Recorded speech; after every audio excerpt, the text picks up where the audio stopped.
Hmm. Okay, yeah, that's super cool. Maybe you have like one, probably like one more factor, or maybe two, that you find super interesting. I mean, I'm sure you find all 21 super interesting, but Yeah. like one that you think, like for the sake of this discussion, that might be worth talking about with regards to First Corinthians 15. Yep. Yeah, and that being said, not all 21 are equally interesting. For instance, you can look at the effects of memory and age, and you basically ask how old was Paul when Jesus appeared to him? How old was he when he told the memory? And the basic thing is that children, as well as older, and kind of say this like nicely, but yeah, older elderly people have, generally speaking, more difficulty with memory. But in that sort of the vast middle period, people don't have as much issue. And I'd say there's no reason. The general, well, not maybe not the general view, but the general paintings showed the disciples being quite old when they were with Jesus. But several scholars, like one, which is Craig Keener again, would say that the disciples were likely in the late teens. And maybe Peter, because he's said to be married, was just like early 20s. But when they were life and ministry with Jesus, and then if you say 20 years later, and then Paul's actually probably just a little bit younger than Jesus, but a similar sort of age to some of the other disciples. You're saying if they received it then at like 20, and then now Paul's right down in his 40, like based on his age, there's no reason to think that that would be an unreliable factor. But yeah, that's a pretty boring factor. The same, you can look at health and memory and say like, yeah, people in good health, with good diets and stuff like this remember things better. So what do we know about first century diets and Paul's health and treatment? And that one's a bit tricky. I actually choose to say here that it's probably best just to remain agnostic in the sense of not making a strong opinion either way. Because, for instance, he was whipped, beaten, shipwrecked, and stuff like that.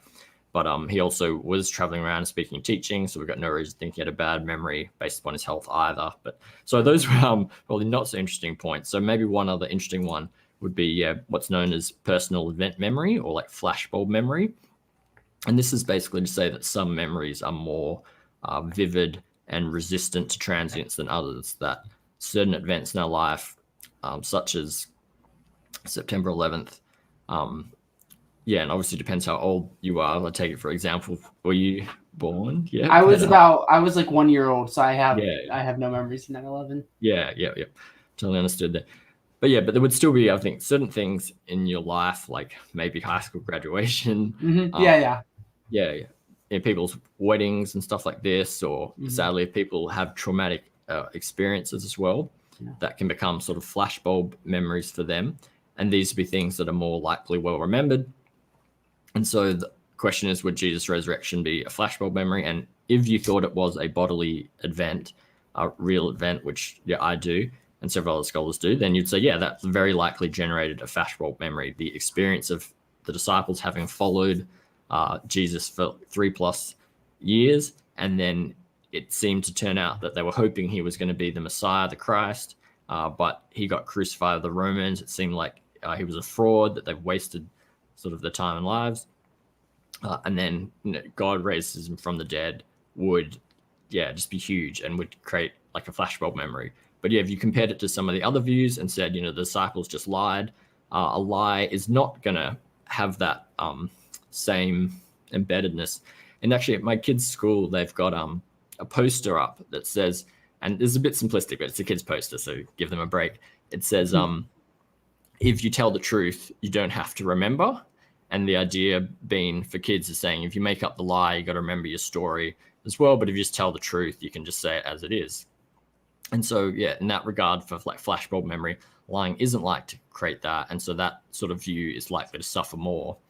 And the same you could ask about, yeah, hallucination or swooning, like how likely is that to impact that? And for instance, just on the swoon theory, the fact that Jesus, if you assume that Jesus fainted and swooned on the cross, like the fact that the disciples see him alive after that he's regained consciousness would actually create a flashbulb memory, but not so much of his resurrection, but the fact that he hasn't died. Like it wouldn't inspire them to say Jesus is risen, but it would inspire them to go like, that's amazing. Like how many people live crucifixion?